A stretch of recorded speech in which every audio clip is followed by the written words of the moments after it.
Imagina que tu esencia, lo que llamamos tu alma, tiene un grado de evolución. Esta no es una idea nueva, aunque ha sido cuidadosamente ocultada a lo largo de los siglos. En el antiguo texto conocido como Pistis Sophia, encontrado en 1896 y pronto relegado al olvido académico, Jesús comparte con María Magdalena y sus discípulos más cercanos una revelación sorprendente. Describe 7 tipos distintos de alma, no como una escala moral entre el bien y el mal, sino como niveles reales de conciencia que definen el potencial espiritual de cada persona. Estas enseñanzas no eran especulaciones heréticas, sino lecciones reservadas para aquellos que ya estaban preparados para comprender conceptos avanzados sobre la naturaleza de la existencia. Otros textos, como el Evangelio de Felipe y el Apócrifo de Juan, también mencionan estas clasificaciones. Sin embargo, de alguna manera, el cristianismo que se afianzó a lo largo de los siglos se basó en narrativas simplificadas de la salvación, mientras que estas explicaciones detalladas sobre el alma desaparecieron. Lo que estos escritos revelan es que solo un tipo de alma, llamada por Jesús alma neumática, puede trascender a los arcontes, entidades que mantienen a la humanidad en un ciclo de olvido espiritual a través de las reencarnaciones. Las otras 6 categorías siguen atrapadas, repitiendo vidas sucesivas independientemente de su devoción religiosa. Comprender el nivel de tu alma arroja luz sobre por qué algunas personas logran transformaciones espirituales casi instantáneas, mientras que otras dedican décadas de práctica sin experimentar un despertar genuino. El sistema de clasificación enseñado por Jesús funciona como una hoja de ruta hacia la liberación.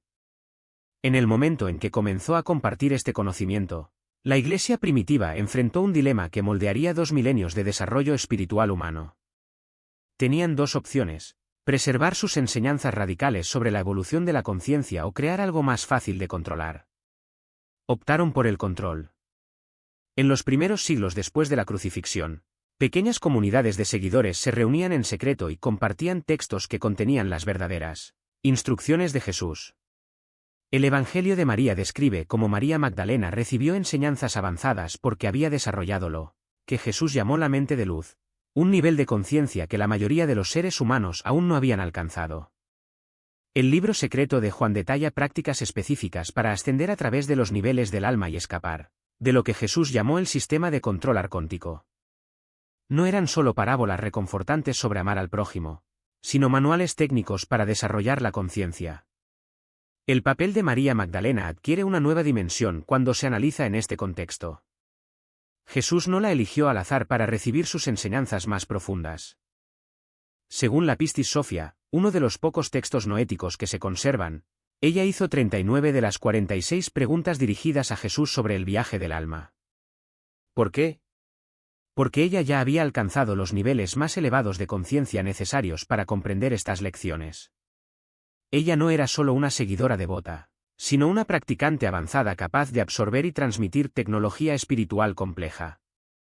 Lo que realmente asustó a la incipiente jerarquía eclesiástica fue la siguiente pregunta: si la gente descubriera que podía desarrollar su conciencia de forma independiente, ¿qué pasaría con la autoridad religiosa? Los textos noéticos hicieron explícita esta amenaza. En el Evangelio de Felipe, Jesús explica que quienes creen que primero morirán y luego resucitarán se equivocan. Si no alcanzan la resurrección mientras viven, cuando mueran no recibirán nada. No se trataba de esperar la salvación institucional, sino de lograr la transformación de la conciencia a través de la práctica directa. Las implicaciones políticas fueron enormes. La autoridad siempre ha dependido tanto de la sumisión espiritual como de la obediencia política. Si los ciudadanos comenzaran a desarrollar lo que Jesús llamó almas neumáticas, la clasificación más alta capaz de establecer una conexión directa con lo divino, se volverían incontrolables. Percibirían los sistemas arcónticos que mantienen sumisa a la humanidad.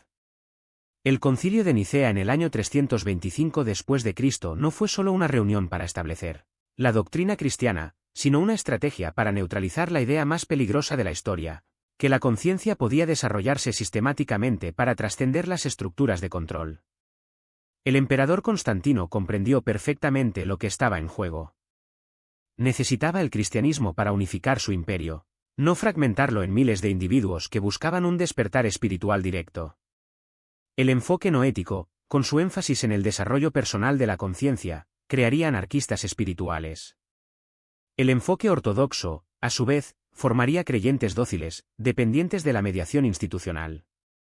Entonces hicieron un reemplazo calculado. En lugar de enseñar que las almas tienen diferentes capacidades de desarrollo, crearon la doctrina de que todas las almas son iguales, pero caídas. En lugar de las instrucciones de Jesús para la evolución de la conciencia, ofrecieron la redención institucional. En lugar de permitir que las personas desarrollaran sus facultades espirituales, las hicieron innecesarias al afirmar que la Iglesia tenía toda la autoridad espiritual. La destrucción sistemática de las bibliotecas noéticas no fue accidental. Cuando los cristianos ortodoxos quemaron la biblioteca de Alejandría, cuando enterraron los textos de Nag Hammadi, cuando declararon herejes a los maestros noéticos, estaban eliminando evidencia del verdadero plan de estudios de Jesús para el desarrollo de la conciencia humana. Piensa en lo que se perdió. El diálogo del Salvador contiene la explicación de Jesús sobre cómo las almas pueden pasar a través de los arcontes, las fuerzas controladoras que aprisionan la conciencia en niveles inferiores. El Evangelio de Tomás registra su enseñanza de que cuando hagáis de los dos uno, y cuando hagáis el interior como el exterior y el exterior como el interior, entonces entraréis en el reino. No eran metáforas, sino instrucciones para prácticas específicas de atención plena. La doctrina del pecado original fue particularmente ingeniosa en su capacidad destructiva. En lugar de enseñar que las almas podían evolucionar de niveles inferiores a superiores mediante la práctica, la Iglesia afirmó que todas las almas eran fundamentalmente corruptas y necesitaban salvación externa. Este único cambio teológico transformó a la humanidad de potenciales desarrolladores de conciencia a dependientes espirituales permanentes. La confusión espiritual moderna tiene raíces directas en esta supresión histórica. La gente siente que el desarrollo espiritual implica más que los servicios dominicales y el comportamiento moral, pero carecen del marco que Jesús realmente ofreció. Se sienten desconectados porque intentan utilizar la religión institucional para lograr lo que requiere un trabajo directo con conciencia. Los textos noéticos supervivientes revelan una diferencia radical. En el cristianismo ortodoxo, Jesús te salva. En el cristianismo noético, Jesús te enseña a salvarte desarrollando tu conciencia más allá del alcance de las fuerzas controladoras. Un enfoque crea dependencia, el otro, soberanía. Los padres de la Iglesia sabían exactamente lo que estaban haciendo. Clemente de Alejandría, uno de los primeros teólogos, escribió sobre una tradición secreta considerada demasiado peligrosa para los creyentes comunes y corrientes. Orígenes reconoció que Jesús poseía enseñanzas esotéricas reservadas a estudiantes avanzados. Admitieron la existencia de este conocimiento y luego lo suprimieron sistemáticamente. Pocos de los que llegan a esta etapa entienden que su presencia física es solo una de muchas formas de manifestación. Ya no están sujetos a las leyes del tiempo lineal tal como los entendemos, ya que su conciencia opera en múltiples frecuencias simultáneamente. Lo que a nosotros nos parece un instante, para ellos puede ser una eternidad de procesamiento de información entre dimensiones. Estos no son poderes sobrenaturales, sino una expansión natural de la percepción que trasciende las limitaciones del cerebro físico. El nivel 6 no es un estado permanente de éxtasis espiritual. Al contrario, requiere un extraordinario dominio de la dualidad, mantener la conexión con el plano físico mientras navegamos por realidades sutiles. Estas almas desarrollan lo que los textos gnósticos llaman un cuerpo de luz estable, una estructura energética que no se disipa con la muerte física. Aprenden a modular su frecuencia vibratoria con precisión quirúrgica, volviéndose visibles o invisibles según las necesidades de su misión. Muchas veces su acción es tan sutil que pasa desapercibida, como el viento que mueve las hojas sin ser visto. Cuando Jesús habló de renacer del espíritu, se refería a este proceso de reconstrucción consciente del ser. No es una metáfora, sino una tecnología espiritual que permite al individuo reconfigurar su propia matriz energética. Los niveles anteriores son pasos preparatorios para este salto cuántico.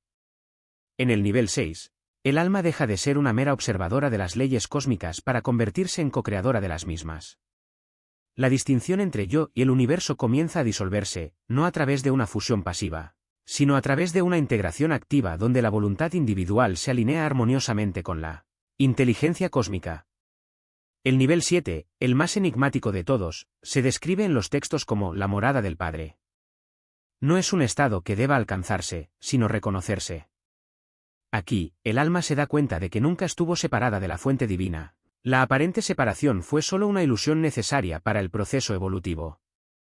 Lo que llamamos Dios no es una entidad externa, sino la esencia misma de la conciencia en su estado puro.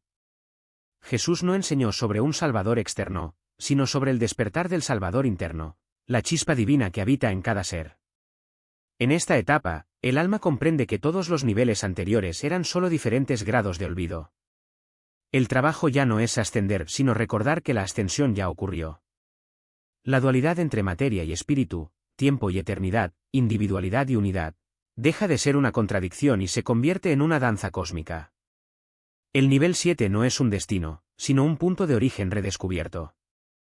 Aquí, el alma puede elegir permanecer en estados de conciencia expandida o regresar a niveles inferiores como maestro, no por obligación kármica, sino por compasión.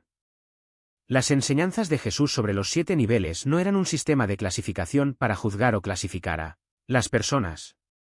Eran un mapa de desarrollo que mostraba cómo cada etapa, por limitada que parezca, contiene en sí el potencial de liberación.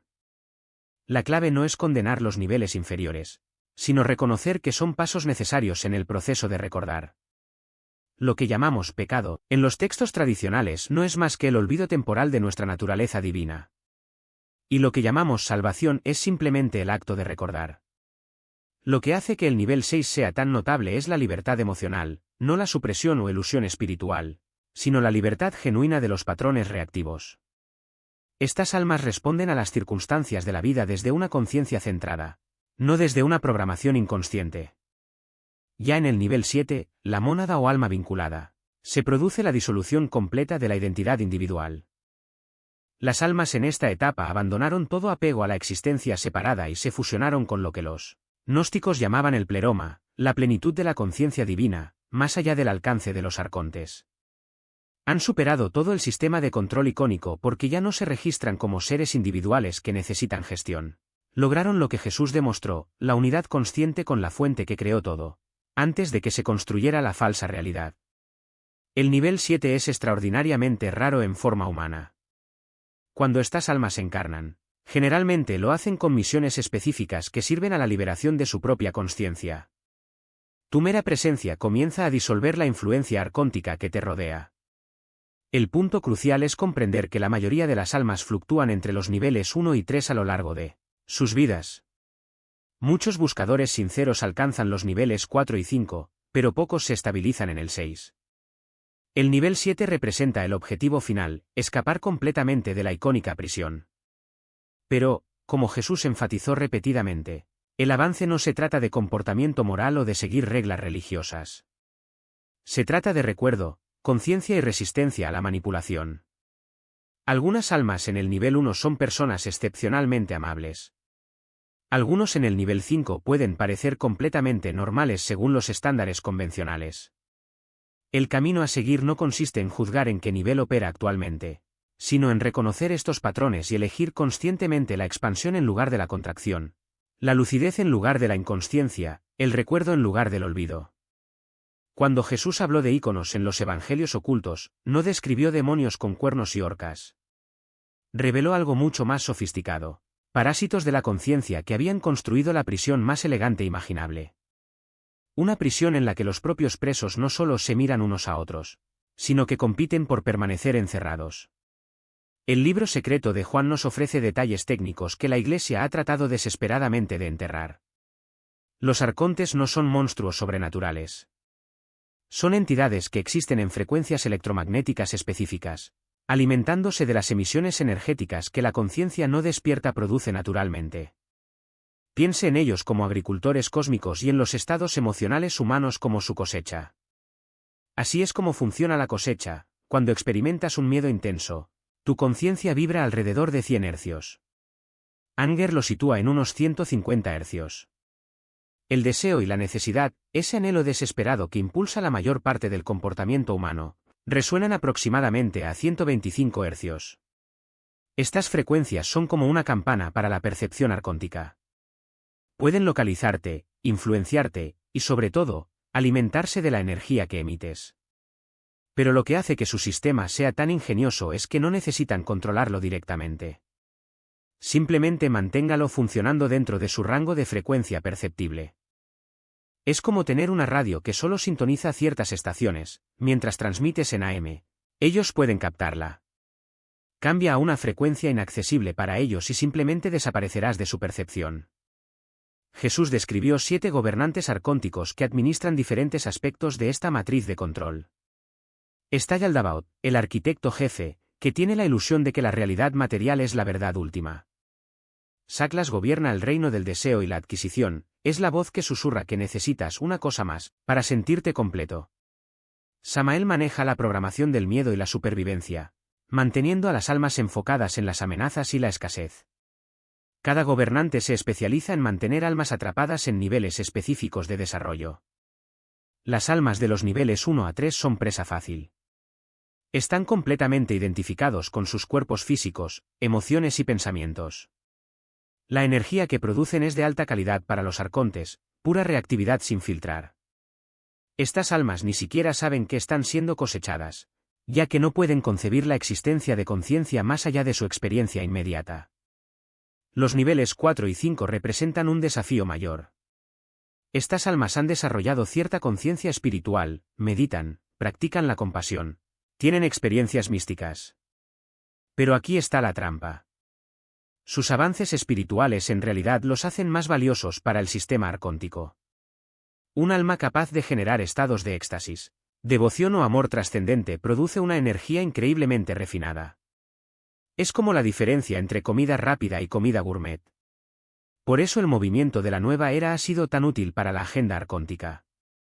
Las almas que buscan la iluminación a menudo se convierten en fuentes de energía de primera calidad, generando décadas de emociones de alta vibración mientras permanecen completamente atrapadas en el ciclo de la reencarnación.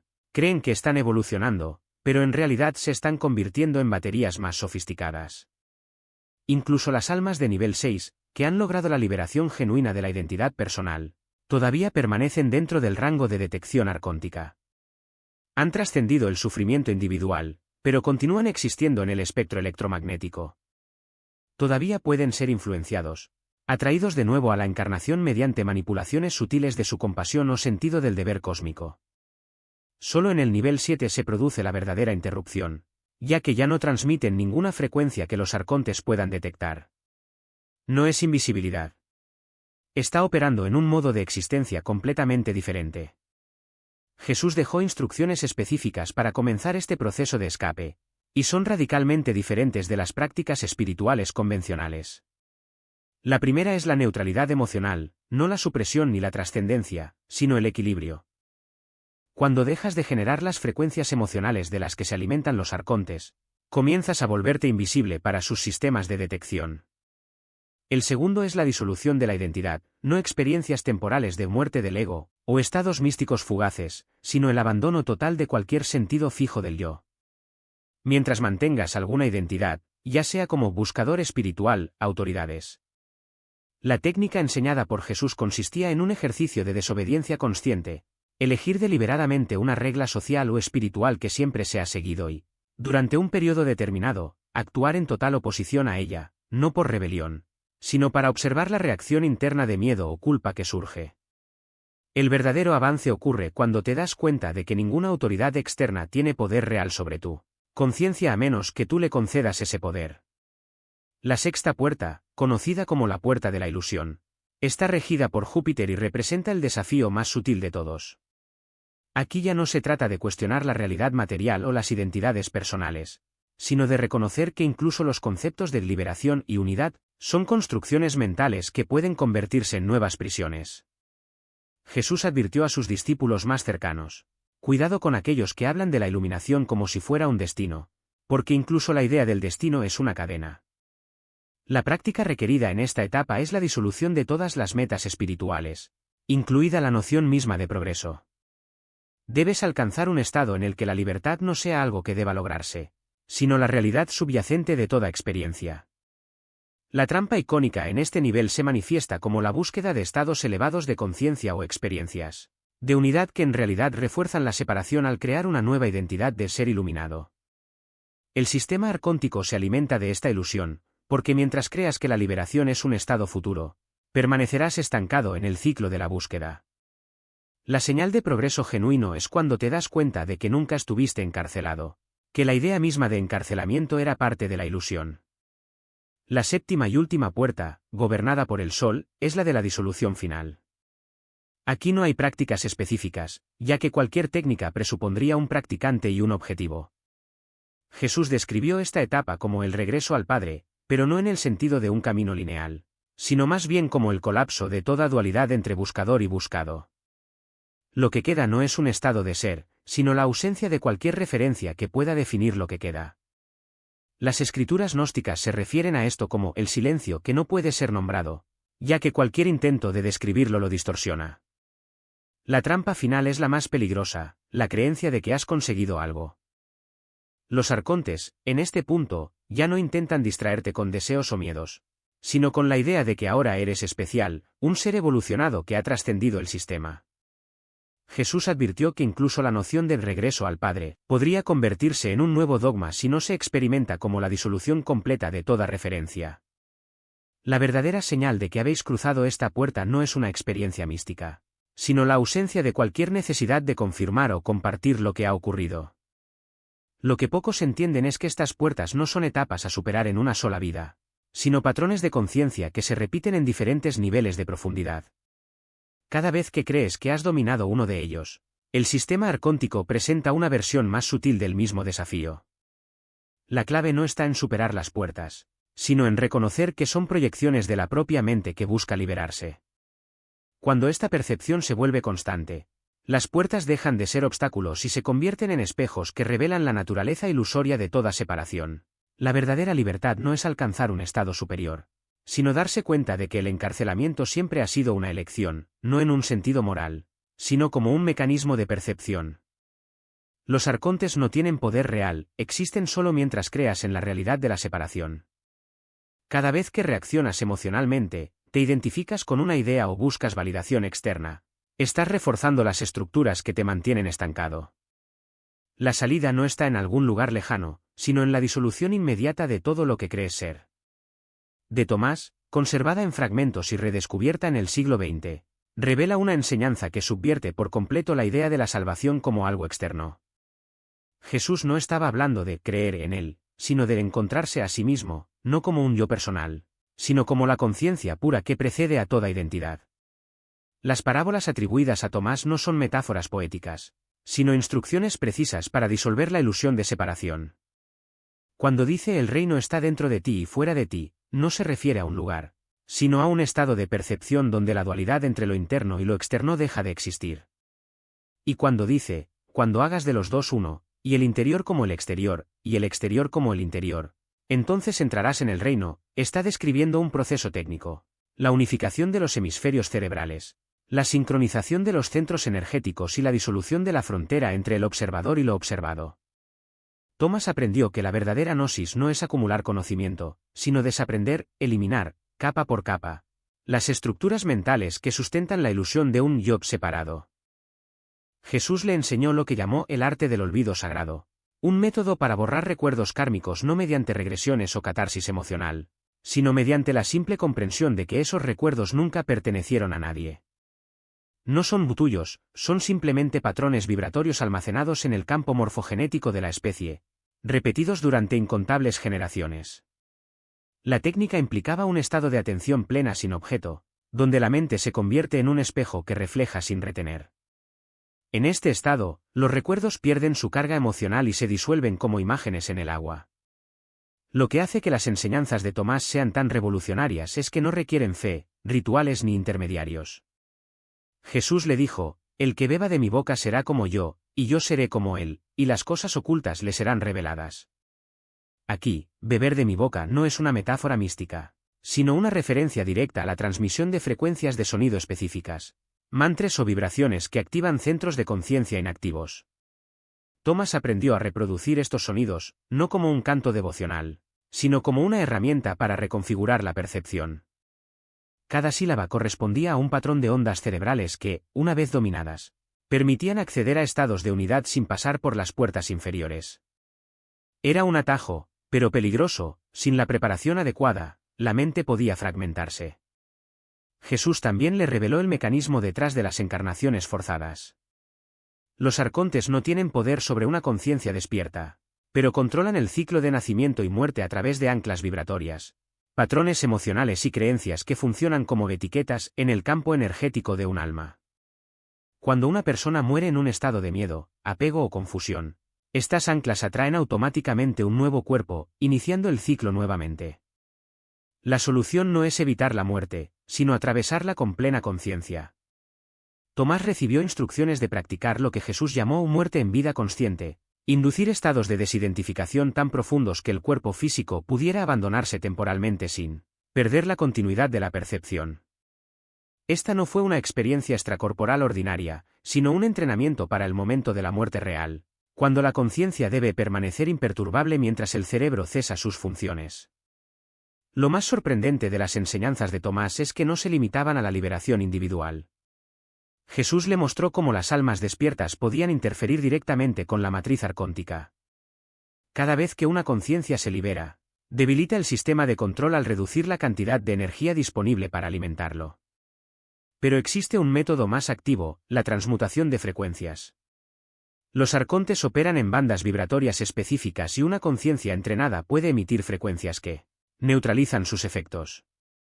Tomás aprendió a generar lo que Jesús llamó el sonido del silencio, una vibración que no se escucha, sino que se siente como una presión sutil en el campo energético, capaz de disolver patrones de control sin dejar rastro. Era una forma de sabotaje silencioso, una guerra invisible que se libraba no con armas sino con la pura fuerza de la atención.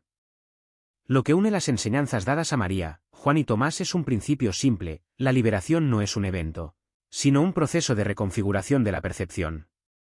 Cada uno recibió métodos adaptados a su nivel de desarrollo, pero todos convergieron hacia el mismo objetivo: la disolución de la ilusión de separación. María ha dominado el arte de atravesar puertas sin ser detectada. Joao aprendió a crear redes de apoyo entre almas despiertas. Tomás descubrió cómo desactivar los mecanismos de control desde dentro. Ninguno de ellos buscó la salvación en el sentido religioso tradicional. Lo que buscaban era soberanía. La capacidad de navegar por la realidad sin ser manipulados por fuerzas externas, ya fueran divinas, demoníacas o simplemente humanas. Lo que los evangelios canónicos llaman milagros fueron en realidad demostraciones públicas de estos principios. Cuando Jesús caminó sobre el agua, no desafió las leyes de la física, pero demostró que la materia responde a la conciencia cuando está libre de creencias limitantes. Cuando multiplicó el pan, no creó algo de la nada, sino que alteró la percepción de los presentes para que vieran la abundancia que ya existía. Y cuando dijo, el reino de Dios está entre vosotros, no estaba anunciando un futuro lejano, sino señalando el hecho de que la realidad última siempre es accesible, siempre que se retire el filtro de la mente condicionada. La verdadera herejía de las enseñanzas de Jesús no reside en sus afirmaciones sobre Dios o el destino del alma, sino en su insistencia en que cualquiera podría hacer lo que él hizo, y más. No era necesario ser un elegido, un ungido o un maestro ascendido. Bastó reconocer que la prisión siempre fue una ilusión y que la llave para abrirla estaba, y siempre ha estado, dentro de cada persona. El problema no es que la mayoría de la gente no lo crea. El problema es que, incluso cuando creen, prefieren seguir buscando respuestas fuera de ellos mismos, porque enfrentarse a su propia libertad les asusta más que cualquier sistema de control. Ruina financiera. La práctica no se trata de escapar de las turbulencias, sino de anclarse en el ojo del huracán. Jesús enseñó que la verdadera quietud no es la ausencia de movimiento, sino la capacidad de permanecer quieto dentro del movimiento. Comparó la conciencia con un lago: la superficie puede ser agitada por vientos y tormentas, pero las profundidades permanecen sin cambios. La mayoría de la gente confunde la superficie con la totalidad, y por tanto, reacciona ante cada ola como si fuera el fin del mundo. La práctica de la quietud interna no requiere silencio externo. Si requiere reconocer que el ruido, físico, emocional o mental, es solo un fenómeno pasajero, como las nubes que cruzan el cielo. El desafío no es eliminar las nubes, sino aprender a no identificarse con ellas. Cuando Jesús dijo, el reino de los cielos está dentro de vosotros, no estaba haciendo una declaración poética. Estaba describiendo un estado operativo, la capacidad de acceder, en cualquier momento, a la dimensión donde el tiempo lineal no existe y donde todas las contradicciones aparentes se disuelven. Esta dimensión no es un lugar distante, sino una frecuencia con la que se puede sintonizar a través de la atención plena. El segundo factor que eleva la conciencia es lo que llamé alineación vibratoria. Aquí entramos en un territorio que la ciencia moderna está empezando a mapear con términos como coherencia cardíaca o resonancia Schumann, pero que Jesús enseñó de manera práctica hace 2000 años. Explicó que cada nivel de conciencia emite una frecuencia específica, como notas musicales en una escala. Cuando un alma opera en niveles inferiores, dominados por el miedo, la culpa o la necesidad de control, su vibración es densa, irregular, como un sonido desafinado. En niveles más altos, la vibración se vuelve armónica, coherente, capaz de resonar con otras frecuencias altas. La alineación no es un estado permanente, sino un proceso continuo de ajuste. Jesús enseñó que ciertas actividades, ambientes e incluso alimentos podrían facilitar o obstaculizar este alineamiento. Por ejemplo, advirtió que el consumo excesivo de carne animal les pesaba la vibración del alma, dificultando el acceso a estados expandidos. No era una cuestión moral, sino técnica. La densa energía de la carne en descomposición en el cuerpo humano creaba una resistencia natural a la fluidez de la conciencia monádica.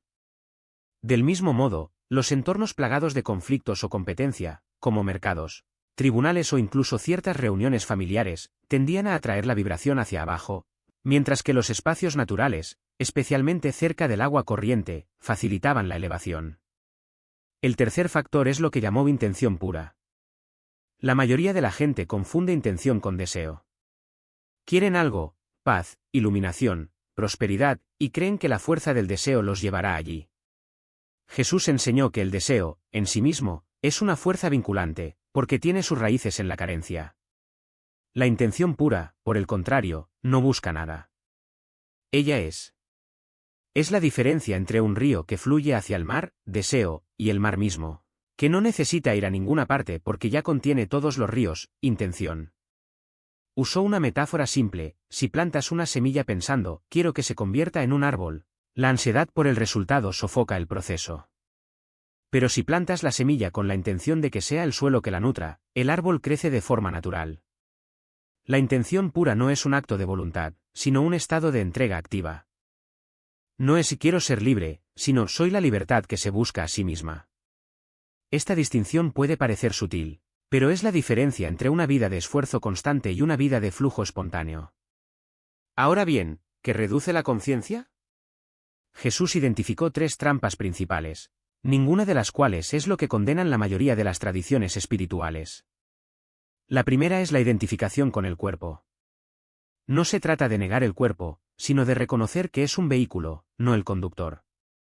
Cuando un alma se identifica demasiado con las sensaciones físicas, dolor, placer, hambre, cansancio, se contrae en torno a estas experiencias, como un caracol que huye del tacto. El cuerpo se convierte en prisión no porque sea material, sino porque se confunde con la totalidad del ser. Jesús enseñó que el cuerpo es una interfaz, no una identidad. Lo comparó con un barco, útil para cruzar el río, pero no para ser llevado a la espalda después de llegar a la otra orilla. La segunda trampa es la identificación con la mente. Aquí fue aún más directo: la mente es un instrumento excelente, pero un maestro terrible. La mayoría de las personas viven como si fueran sus pensamientos, cuando en realidad son el espacio en el que los pensamientos surgen y desaparecen. La mente es como una radio, puede sintonizar estaciones de sabiduría o ruido, pero no es la fuente de lo que transmite. Cuando un alma se identifica con la mente, se pierde en historias, sobre sí misma, sobre los demás, sobre el mundo. Estas historias no son reales, son interpretaciones condicionadas, como programas de computadora que se ejecutan en segundo plano. Jesús enseñó que la liberación comienza cuando uno reconoce que yo no soy mis pensamientos, es más que un eslogan, es una experiencia directa. Utilizó ejercicios prácticos para demostrarlo, como observar la respiración y notar que aunque los pensamientos continúan surgiendo, algo permanece quieto, siendo testigo de ellos. Este algo es la conciencia pura, el verdadero yo. La tercera trampa es la más sutil, y por tanto, la más peligrosa: la identificación con la búsqueda espiritual. Parece contradictorio, pero Jesús advirtió que la idea misma de evolucionar o despertar podría convertirse en una nueva prisión. Cuando un alma se aferra al progreso espiritual, comparándose con los demás, acumulando conocimientos, buscando experiencias místicas, se refuerza la ilusión de separación. La búsqueda se convierte en un nuevo ídolo y el buscador en un nuevo esclavo. Dijo: cuando el discípulo está listo, el maestro desaparece. No porque el maestro abandone al discípulo, sino porque la verdadera disposición surge cuando uno se da cuenta de que nunca hubo nada que buscar. Lo que es, siempre ha sido. Lo que no es, nunca lo fue. La liberación no es un destino, sino el reconocimiento de que el camino y el caminante son una ilusión útil, pero no una verdad última. Estos tres factores, identificación con el cuerpo, con la mente y con la búsqueda, son los principales responsables de las fluctuaciones de la conciencia. Explican por qué un alma puede tocar el séptimo nivel por la mañana, y por la tarde, reaccionar como si estuviera en el segundo. No es un fracaso, sino un recordatorio de que el viaje no es lineal. Jesús enseñó que el verdadero trabajo no es escalar niveles, sino establecerse en el reconocimiento de que todos los niveles son expresiones de la misma conciencia. La estabilidad no proviene de controlar las fluctuaciones, sino de observarlas sin identificarse con ellas. Es como ver una película, las escenas te conmueven, pero sabes que no eres el personaje. La diferencia es que en la vida real, la mayoría de las personas olvidan que están viendo la película y creen que ellos son el personaje. La formación del círculo íntimo de Jesús fue, en esencia, un curso para recordar. No de algo que pasó en el pasado, sino de algo que siempre estuvo presente pero olvidado. La clave no está en adquirir algo nuevo, sino en reconocer lo que ya es. Las regresiones como fracasos, empiezas a verlas como una parte natural del proceso. Es como aprender a andar en bicicleta, las caídas no significan que nunca tendrás éxito, sino que estás en el camino hacia el dominio del equilibrio. Lo que importa no es evitar los tropezones, sino desarrollar la capacidad de levantarnos cada vez más rápido y de forma más consciente. Jesús comparó el viaje del alma a un río que fluye entre orillas. Las orillas representan los límites de la experiencia humana, miedo, identificación con el cuerpo, necesidad de control, pero el río en sí es libre. La mayoría de las personas se aferran a los márgenes, creyendo que son parte de ellos, cuando en realidad son solo puntos de referencia pasajeros. La formación que ofreció a sus discípulos más cercanos fue, ante todo, una invitación a soltar las manos y confiar en la corriente. No se trataba de negar las orillas, sino de reconocer que ellas no definen el río. Uno de los mayores obstáculos para estabilizar la conciencia es la ilusión de que el progreso espiritual debe ser lineal. Esperamos que cada día sea mejor que el anterior, que cada percepción nos eleve inmediatamente y que las dificultades disminuyan a medida que avanzamos. Pero la realidad se parece más a una espiral, experimentas los mismos desafíos una y otra vez, solo que en niveles cada vez más sutiles. Lo que alguna vez fue una crisis existencial puede convertirse en un leve malestar, lo que antes era una reacción explosiva, se convirtió en una pequeña irritación. La diferencia no está en la ausencia de desafíos, sino en la profundidad de su respuesta. Jesús enseñó que la verdadera maestría no se mide por la ausencia de emociones, sino por la capacidad de no perderse en ellas. Imagínese a un músico tocando una pieza compleja. Las notas son emociones, algunas suaves, otras intensas, pero el músico no se identifica con ninguna de ellas. Los siente, los expresa, pero sabe que él es más grande que la música. Asimismo, un alma estabilizada no niega la tristeza, la ira o el miedo, pero tampoco se define por ellos. Los observa como fenómenos pasajeros, como nubes que cruzan el cielo sin alterar la inmensidad del espacio. Otro punto crucial es la distinción entre hacer y ser. La mayoría de la gente cree que el crecimiento espiritual depende de las acciones, meditar más, leer más, servir más, lograr más. Pero Jesús enfatizó que el verdadero avance ocurre en el ser, no en el hacer. No se trata de acumular prácticas o logros, sino de reconocer lo que ya está presente. Es como despertar de un sueño, no tienes que crear la realidad, solo darte cuenta de que siempre has estado despierto. Las prácticas son solo herramientas para eliminar los obstáculos que impiden esta realización. Aquí reside una de las mayores paradojas, cuanto más buscas la iluminación, más parece eludirte. Esto sucede porque la búsqueda en sí misma es un movimiento de la mente, y la mente no puede comprender lo que hay más allá de ella. Jesús usó la metáfora de la lámpara, no necesitas perseguir la luz, simplemente enciende la lámpara. La luz ya está ahí, esperando ser reconocida. Lo mismo ocurre con la conciencia. No es algo que se debe lograr, sino algo que se debe recordar.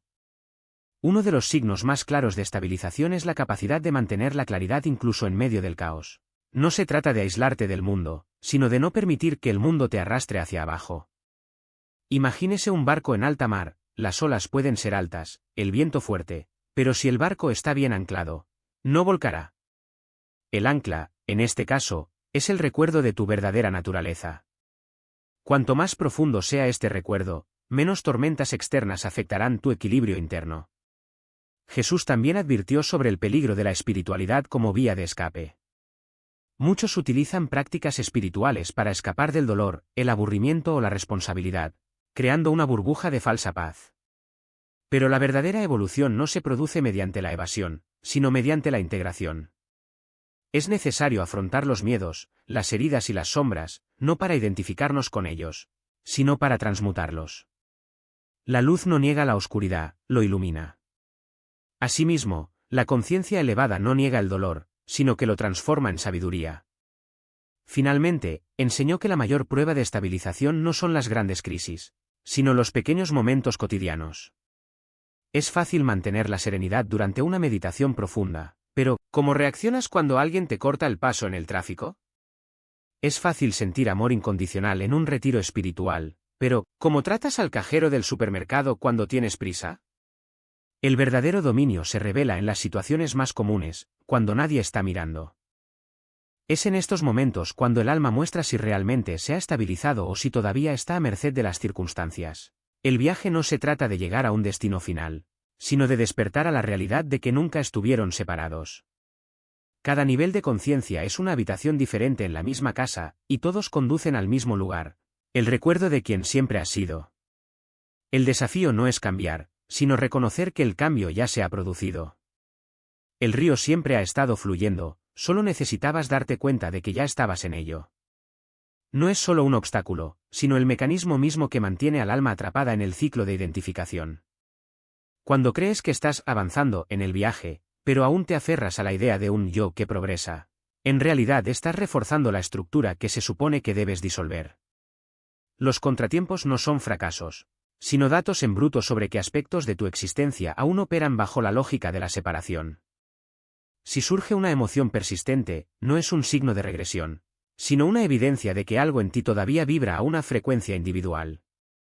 Lo mismo ocurre con los momentos de claridad, no son logros, sino recordatorios de que la claridad siempre estuvo ahí, solo que oscurecida por una identificación temporal. Cuando Jesús habló de la mónada a su círculo íntimo, no estaba describiendo un estado futuro o una recompensa lejana. Señaló lo que ya está aquí y ahora, la conciencia indiferenciada de la que surgió el alma individual. Imaginemos la conciencia como un océano, la mónada es el agua misma, mientras que las almas son olas que, por un momento, han olvidado su naturaleza líquida. Pero hay un tecnicismo crucial en esta analogía. Las olas no están atascadas por falta de evolución espiritual, permanecen dentro del sistema de detección icónico porque emiten una firma vibratoria, una identidad, una carga emocional, un patrón reconocible. Es como un radar, siempre que haya alguna señal, por sutil que sea, apareces en la pantalla. Los íconos no distinguen entre la ambición material de un alma de nivel 1 y la búsqueda espiritual refinada de un alma de nivel 6. Para ellos lo importante es mantener su individualidad, ya que es esta la que les permite actuar.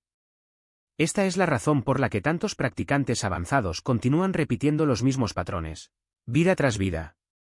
Desarrollaron habilidades extraordinarias, percepciones profundas e incluso una compasión genuina. Pero todavía operan como individuos que tienen experiencias, y eso significa que todavía se rigen por las reglas del sistema que intentan trascender. El salto cuántico que se produce en el nivel 7 desafía todo lo que creemos saber sobre la conciencia.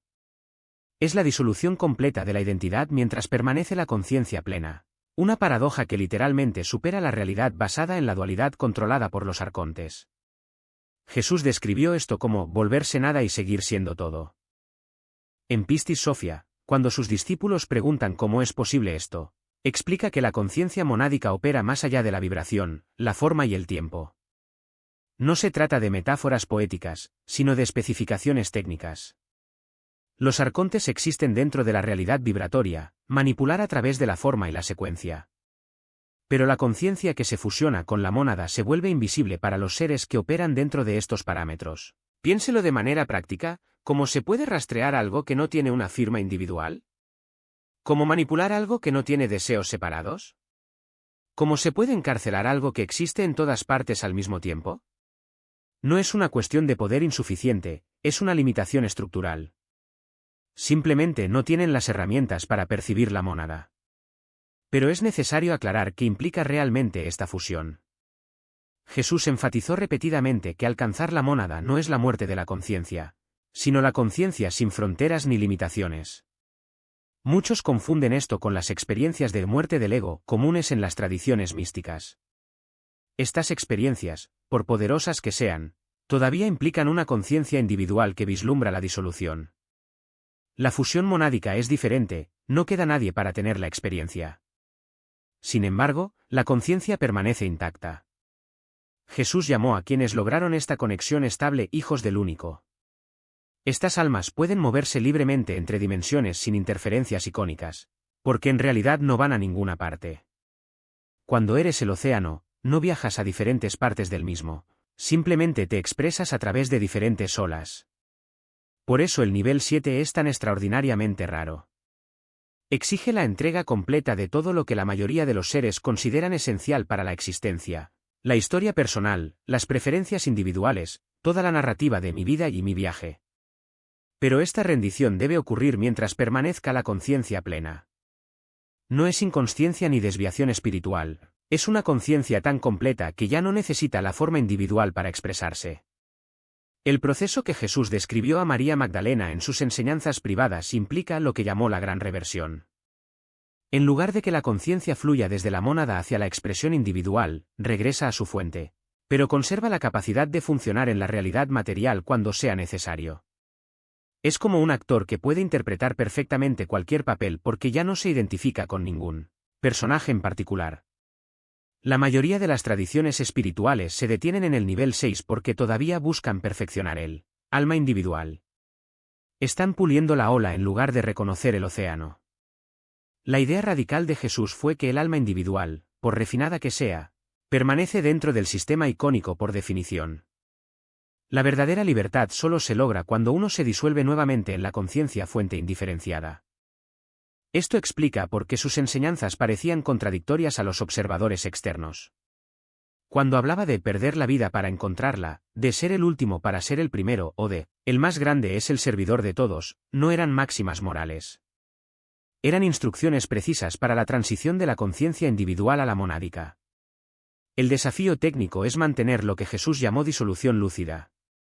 La mayoría de los seres, ante la perspectiva de una rendición total de la identidad, se resisten por miedo o se entregan a la inconsciencia. Ninguna respuesta logra la fusión monádica. Se necesita una cualidad de conciencia tan estable que pueda presenciar su propia disolución sin intentar preservar nada. En la práctica, esto comienza reconociendo que todo lo que consideras tú mismo, tus pensamientos, emociones, recuerdos, preferencias, son modificaciones temporales de la conciencia, no la conciencia misma. Así como las olas son modificaciones temporales del agua, no es necesario destruir la ola para que el agua quede libre. Necesita recordar lo que realmente es.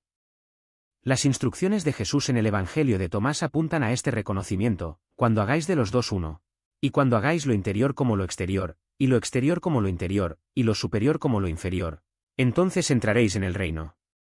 No es poesía mística. Es una descripción técnica de la conciencia que trasciende todas las categorías dualistas mientras permanece completamente despierta. El camino hacia la conciencia monádica no consiste en añadir algo a uno mismo. Se trata de reconocer quién has sido siempre debajo de las capas de identidad individual.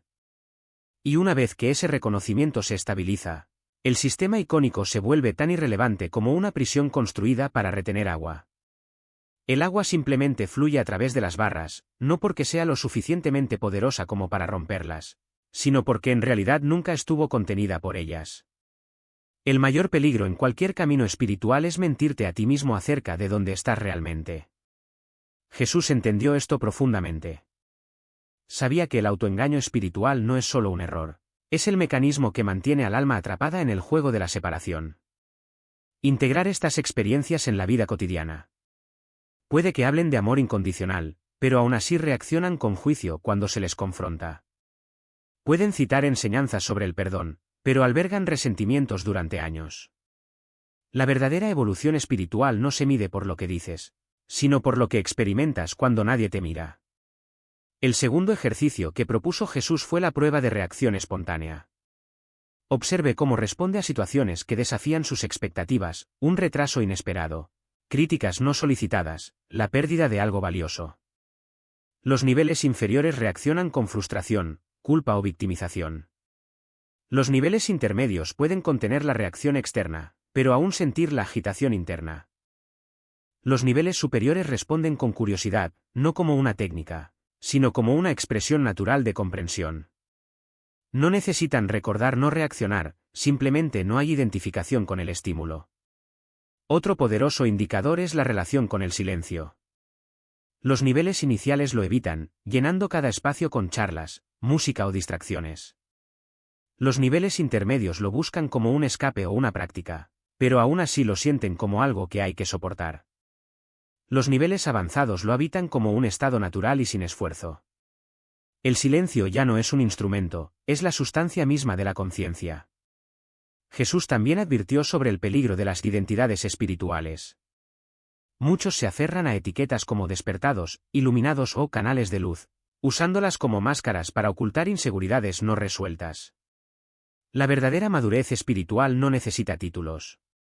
Se revela en la capacidad de reírse de uno mismo, admitir errores sin juzgarse y permanecer abierto cuando la vida contradice sus creencias más preciadas.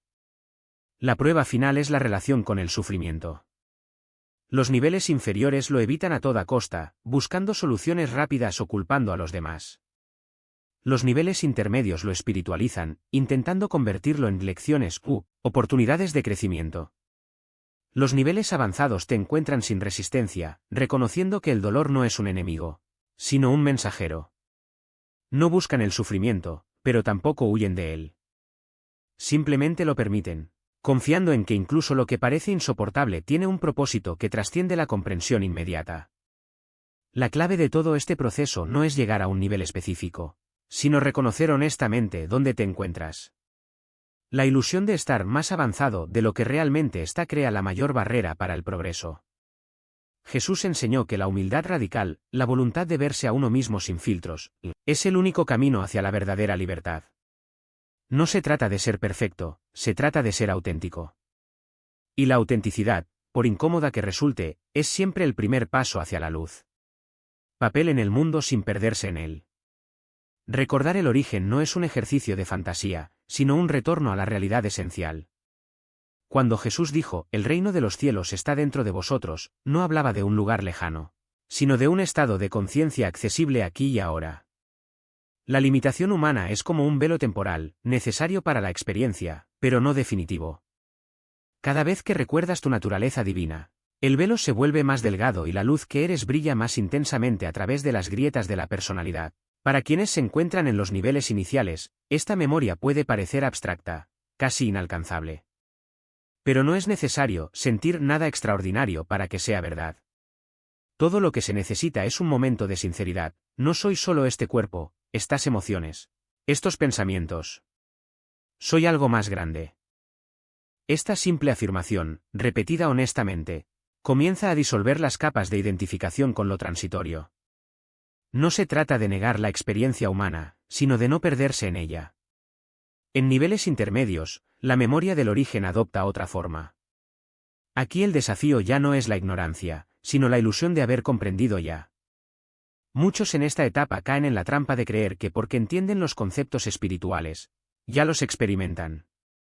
Jesús advirtió contra esto cuando dijo, "Muchos me dirán aquel día, Señor, Señor, ¿no profetizamos en tu nombre? ¿No expulsamos demonios en tu nombre?" Y les diré, "Nunca os conocí", Mateo 7, 22-23. Conocimiento intelectual no es lo mismo que integración. La verdadera sabiduría se revela en acciones, no en palabras. Para estos buscadores, la práctica diaria debe ser la observación incesante de sus propios patrones. Cuando surja el impulso de juzgar a alguien por su falta de evolución, detente y pregunta, ¿dónde sigo actuando así? Cuando te sientas orgulloso de un logro espiritual, pregúntate, ¿esto proviene del ego o de la esencia? La humildad no es una virtud que deba cultivarse, sino el resultado natural de verse a uno mismo con claridad. Y ver con claridad significa reconocer que, por muy avanzado que estés, siempre hay más capas que disolver. En los niveles más altos, la memoria del origen se convierte en una presencia constante. Pero esto no elimina los desafíos, solo los transforma. Aquí el peligro ya no es la ilusión de separación, sino la tentación de aislarse en una burbuja de pureza. Jesús, aunque fue un maestro consumado, no se alejó del mundo. Comió con los pecadores, tocó a los leprosos, enseñó a multitudes. Su vida fue un ejemplo de cómo una conciencia elevada no requiere reclusión, sino una participación radicalmente diferente en la existencia. Para estos seres la práctica ya no está en técnicas o rituales, sino en permitir que la luz que son ilumine todo lo que tocan. Cada interacción se convierte en una oportunidad para disolver la densidad colectiva. Una mirada, una palabra, un silencio, todo puede ser un acto de curación. Pero esto requiere extrema vigilancia, ya que la energía que llevan atrae tanto la adoración como la envidia, tanto la devoción como el sabotaje. Las fuerzas que buscan mantener limitada la conciencia humana no atacan directamente, se disfrazan de amor, de sabiduría, de misión divina. La única protección real es el discernimiento inquebrantable. Si no me devuelve a mi propia autoridad divina, no es para mí.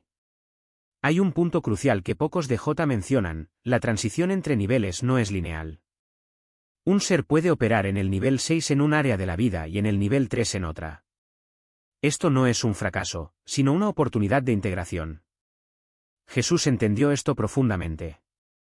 No exigía perfección, sino autenticidad. Cuando Pedro lo negó 3 veces, no fue un fracaso, sino una lección de la naturaleza humana.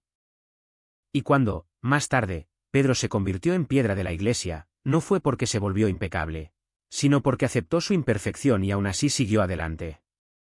El progreso espiritual no es un ascenso hacia un estado de pureza inalcanzable, sino un desarrollo gradual de lo que uno ya es.